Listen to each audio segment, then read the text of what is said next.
So today we're going to continue talking a bit about how to write scripts inside Unity in order to actually make our game do stuff. In the last video, we talked a bit about what exactly this code inside the existing Unity C# document actually did, because there is some default code once you create a new script for the first time inside Unity, and it's just kind of a good idea to know exactly what it does. So what I did was I went ahead and removed the previous example, so you can see there's nothing going on inside my game. There's no player that we can move side to side.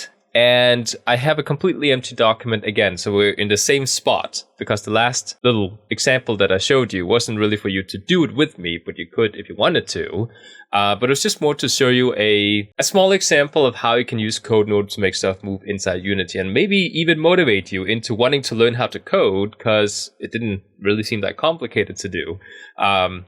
So now that you know that these things inside our default document are namespaces and classes, or at least one class in this example here, we need to start talking about the stuff that goes inside classes. So for now, I'm just going to go and delete everything that we have in front of me here. So we have a completely empty class with nothing in it. This also means that when the game starts up, there's not going to be any code that is being run automatically as we start playing the game. Because remember, the start method, which we inherited from the MonoBehavior class, allowed for us to run code when the game started up for the first time.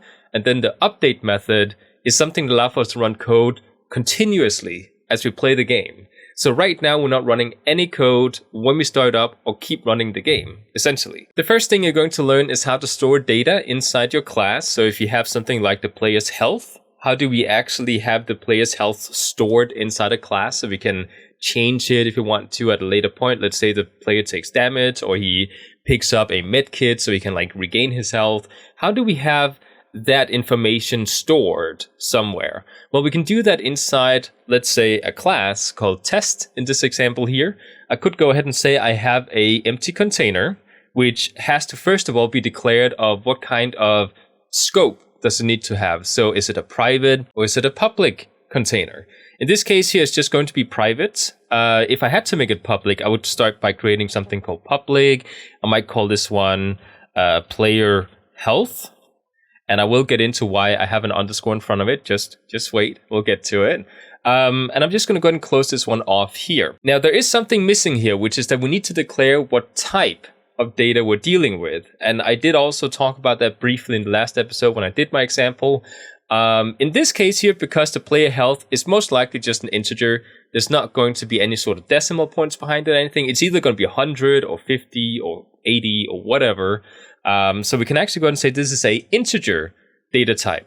So basically, I just declared a public integer container that I named player health. And the reason that I actually have this underscore, which technically now, because it's public, should be a capitalized letter. And this has something to do with naming convention, because this would work either way. It's not really something that matters to the code, but it's just a convention that we have as programmers, that when we create a private integer player health, then it has to be with an underscore because this is a private field. But if this were to be a public field, then it would have to be with a capitalized letter. And it's just it's just kind of like a coding convention we have, so that if we were to share this project with another game developer, they would actually know, oh, okay, just by looking at the name, I know that this is a public field. And if I were to put the underscore instead, I know this is a private field, just so we know what it is. So in this case here, in most cases, you will be creating private fields. Now, when it comes to creating these fields here, in pretty much 99% of the cases, they're going to be private. And actually, technically, the default state for these containers here is actually private. So if I were to remove private and not write anything in front of it, it is actually going to be seen as private. So if you ever see a field that looks like this, that has no declaration in front of it, so is it private, is it public, it is going to be private, because that is the default state of it. And in 99% of cases, all the fields will be private. And it has something to do with how to explain this best way possible. Some Unity developers have a bad habit of creating public fields when there is a better way to do it. And that is using something called a get and a set property. I have in my tutorials been setting these as public because I know it's a habit that most people who program video games have, at least most new people who program video games. They set these as public instead of having get and set properties inside their code, which I'm confusing you right now by saying all this. But I just want to tell you that most of the fields that you're going to create are going to be private. So you could, for practice, put private in front of it, but just know that it doesn't really matter. This is the same thing as not writing anything. So with that said, right now we created a empty container that has no health inside of it because this is just, empty.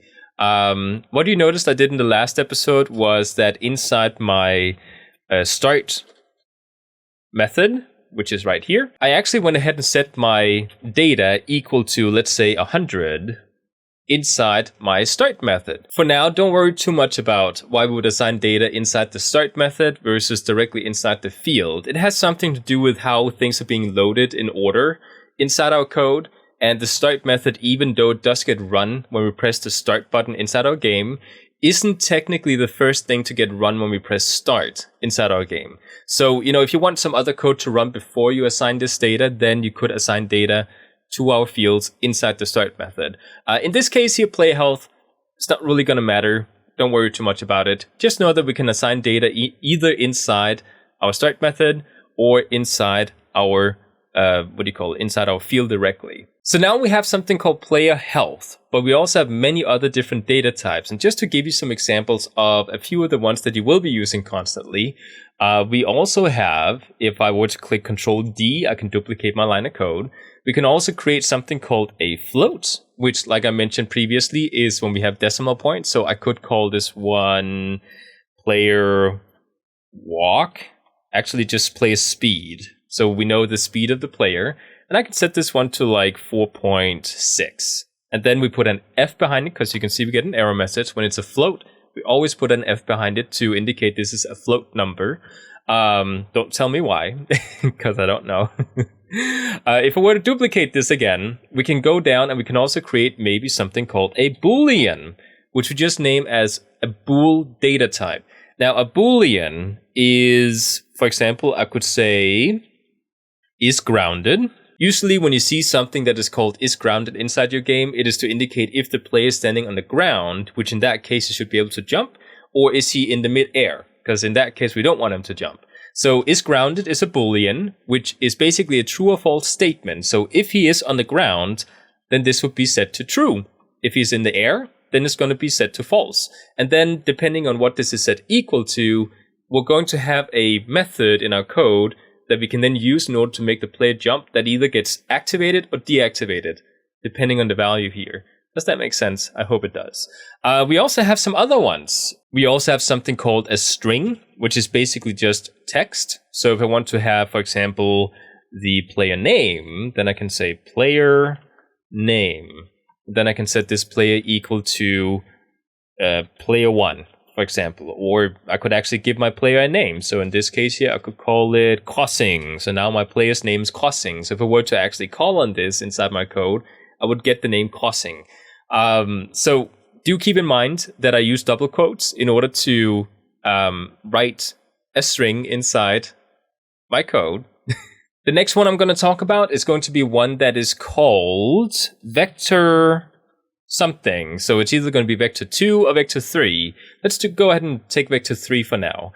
Vector 3 is basically something that you're going to be seeing quite frequently inside your code, which means that we want to have the X, which is side to side, the Y, which is up and down, and the Z, which is backwards into the game, axis of the current scene that you're inside of. So if you have a player, let's say the player that we're playing as, and you want to move him around, then you want to move him from one place on the x-axis to another place on the x-axis, then you can do that by changing the vector 3.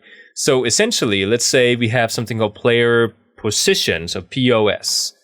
Actually, let's write it out so you know exactly what it means.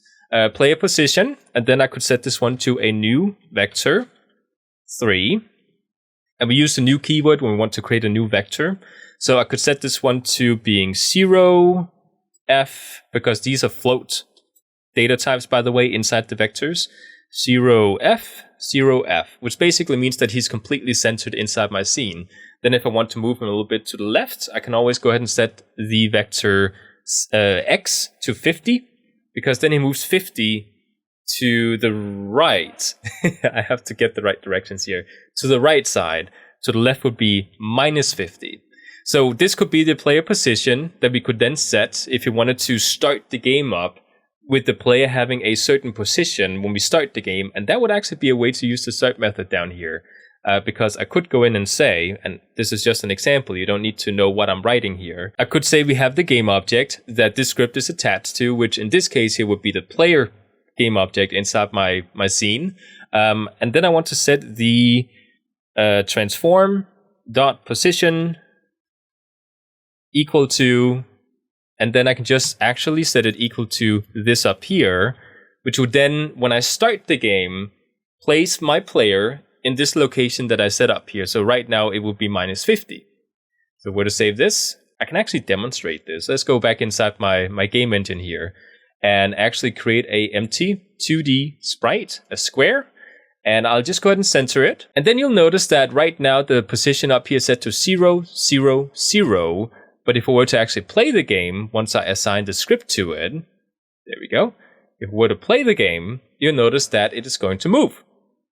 Boom. It's minus 50, which is somewhere out there on the left side, way out. We can actually go ahead and set this to a little bit smaller. Let's go ahead and set this one to 5, because that was kind of an extreme example there. So if we go back inside the game engine, and it's going to give me some notifications down here, because I have some variables in here that are never being used, and it's going to tell me that in the inspector. So just ignore these things here for now. So we'll play it again. You notice that it's going to move around there. Yeah. So when we start the game, it moves. So that is how we can change the position of the vector. In 2D games, we do have something called vector 2, by the way. So I'll just change these two to 2 instead. Which basically just means that we don't care about the z-axis because it's a 2D game, so the backwards direction doesn't really matter. So we can also set it to vector 2, and then it's just going to be like that. So that's x and y, which again, in this case, it would do the same thing. So if I were to play it, it's going to move there, just like so. The next thing I want to talk about is that you will also see some other data types in here. But these are not specifically going to be data types. They're actually going to be names of components that we have inside the inspector. So if I were to say that, for example, I want to gain access to, let's say I want to add physics to my player here. I'm going to add a rigid body 2D. And now I have a rigid body 2D inside my inspector here. So right now the gravity scale is set to 1, which means that if I play the game, it is going to fall down, right? So it falls off the screen because it has gravity now. If I were to go inside my code and I want to grab one of the components inside the inspector, which is one of these that you see out here, if I were to close them all down, just to show you, any of these names here that you see, you can grab inside your code in order to change them, which is something that kind of gave me one of those realizations that, oh, so this is how you can pretty much do anything to your game objects inside your code. You just need to reference these things up here. So let's say I want to change the physics of my play, which is right now the gravity. The physics is inside the rigid body 2D. So what I can do is I can go inside my code and I'll create a field, and I want this to be a private rigid body. As you'll see, it actually pops up, so you can actually choose the name of it. And this was a rigid body 2D.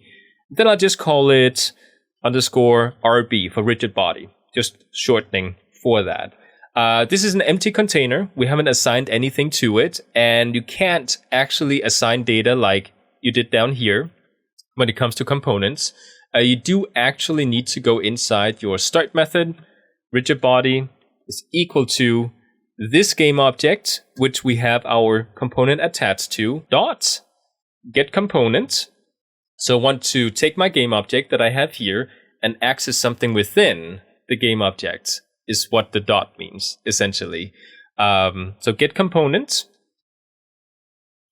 which looks like this. And now I need to tell it what kind of component I want to grab. In this case here, because it's a rigid body 2D, just going to copy paste it inside the little arrows here.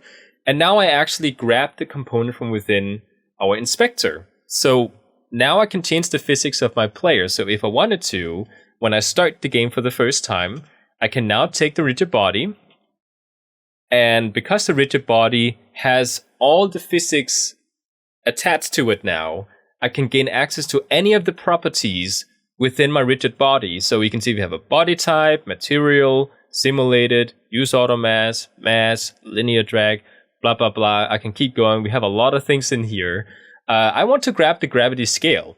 So I can actually go into my code and I can just say dot, because like I said, we grab the physics component, which is rigid body 2D. Then I go into it. And then I want to access gravity scale, which is like that. And it actually pops up with a suggestion. So you can see, if you don't quite remember what the property is called inside your code, then you can just like see the suggestions that pop up. So gravity scale is going to be equal to 0, like so. Which now means that when I start the game, you'll actually notice that right now gravity scale over here, my inspector is set to 1. If I start the game, it is now going to be set equal to 0, and it's not going to fall down. So if I want to grab any components inside my inspector, I can do that by simply going in and then grabbing my rigid body components. And then we just simply change any of the properties inside the rigid body component down here. So remember, we create an empty container that needs to contain a rigid body 2D component. And then we assign the actual rigid body component down here. And then after we did that, we can then start changing stuff inside of it. And you can't, for example, take this and move it up here. This is not going to make sense to it because we haven't actually grabbed the rigid body component yet. So it has to be in the right order, just FYI. Now, the only other thing I want to share in this particular video, because we have talked about a lot of things. We've talked about how to create empty containers that store data inside of it. And we've also talked about how to assign data to them, data types that we have out here. We talked about scope, private and public. I talked about something I probably should have waited with to a later episode, which is how to assign components inside your code and then change the components inside your code. But let's talk about one more thing. Now, I did set all of these fields to private, which means that right now, if I were to go inside my inspector and go inside my script, which is right here, let me actually go and move it down like so. If I were to open up my script here, you'll actually notice that we just have the script name outside our script inside the inspector. What if I want to see this data and be able to change the data directly inside my inspector? There's two ways you can do it. One way would be to set one of these to public. Let's say I set the player health to public int player health, blah, blah, blah. Go inside my inspector, and now you'll notice that it actually pops up in here. However, like I said, in 99% of cases, you won't make things public. If I set this one to private, it means that I cannot access this from other scripts. So I can only access this from within this script, or actually more technically inside this class here. My main point here is that you're pretty much always going to have these set to private. But then the question is, how do you see the data inside our Unity? Let's actually go ahead and save it here, because now if I go back inside Unity, it is going to be gone. But I want to see it and I want to be able to change it. How do we do that? Well, there's something we can do if I go in front of my field called serialize field, which look like this, which is something you will also use frequently inside Unity, which basically means that, okay, so this is a private field, which means that we can't see it inside the inspector, inside Unity. But I do want to be able to see it, and I do want to be able to change it from within Unity, like inside the inspector. So when I put serialize field, it basically stores this inside the Unity engine, inside the editor, for us to actually change. So if I go back, you can now see that even though it's private, I can actually go ahead and change things. The last thing I just want to mention here, now that your head is already filled with new information, and probably you're going to have to look through this video multiple times to fully learn everything that I just mentioned here. But the last thing I just want to mention here is that the reason we make these things private and public is because, first of all, we don't just want to allow any code inside our project here to gain access to all this data here. It is much better to keep things private. That should actually be the rule of thumb. Unless you have a particular reason to make things public, don't make them public. It is much better and much less prone to error if you keep things private. Because if another script accidentally grabs onto one of these pieces of data, it will mess up your game. Unless you kept it private, of course, because then they can't mess up the data. So make sure to keep things private as a rule of thumb, and only keep them public if you have a reason to. I see a lot of people that just make everything public, like so. Public, public, public, public, public, because why not? Because then when they go inside the inspector, it is just going to be like, you can see everything inside the inspector now. Wow, it's so easy. No, don't do that. Keep everything private. And if you have to see them inside the inspector, use serialize fields. So like so, this is what I wanted to show you today. I hope this wasn't too long and too complicated. So I hope you enjoyed, and I'll see you in the next video.